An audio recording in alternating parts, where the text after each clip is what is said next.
Bilbilli Androidii maaliif app not installed jedhee aappii barbaanne install gochuu dida? Bilbilli Androidii maaliif app not install jedhee aappii keenya install gochuu dida? Furmaatni isaa hoo maali? Aappii haaraa tokko install gochuuf yoo feene app not install kan jedhu maaliifi? Hayyee hordoftoota koo baga nagaan gara chaanaalii kootitti dhuftan. Chaanaalii kanaaf haaraa warri taatan chaanaalii koo kana subscribe gochuu hin dagatinaa. Har'a waa'ee bilbilli Androidii aappii ala install gochuu barbaannu app not install sababni inni jedhuu fi isiniif qabadhee dhiyaadheeraa na waliin tura jechuudha. Sababootni inni ittiin app not install jedhu sababoota gurguddoo 8 qaba. Tokkoffaan aappii wal fakkaataa dursee jiraachuu isaati. Fakkeenyaaf aappiin maqaan isaa Peace Art jedhamu tokko yoo duraan jiraate aappii Peace Art kan jedhamu ammas install goona taanaan app not install jedha. Maaliif wal fakkaataadha jechuudha.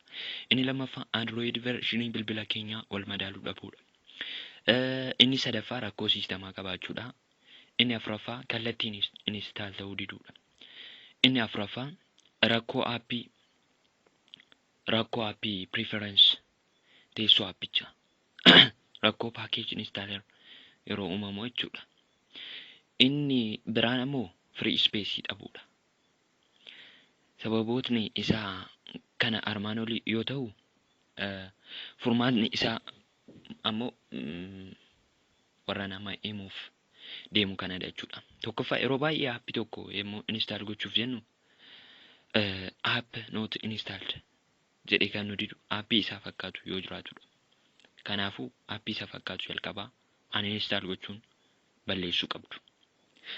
Inni lammataa ammoo aappii haaraa install gochuu yoo barbaada Android versionii mobaayilii keessanii irratti hojjechuu dhiisuu danda'a. Kanaafuu aappicha edit gochuu qabdu. Aappicha edit gochuuf steppiin 5 armaan gadii hordofaa.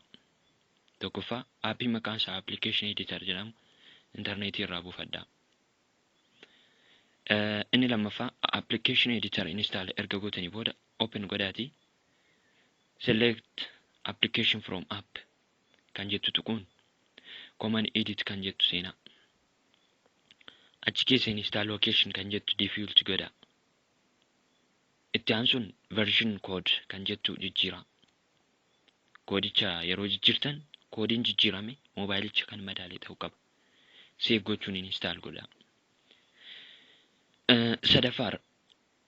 Inni sadaffaa furmaata jennu ammoo mobaayilichi yeroodhaaf rakkoo raam yoo qabaate aappii haaraa install hin godhu. Kanaafuu mobaayila keessan restart godhaa. Inni afuraffaa ammoo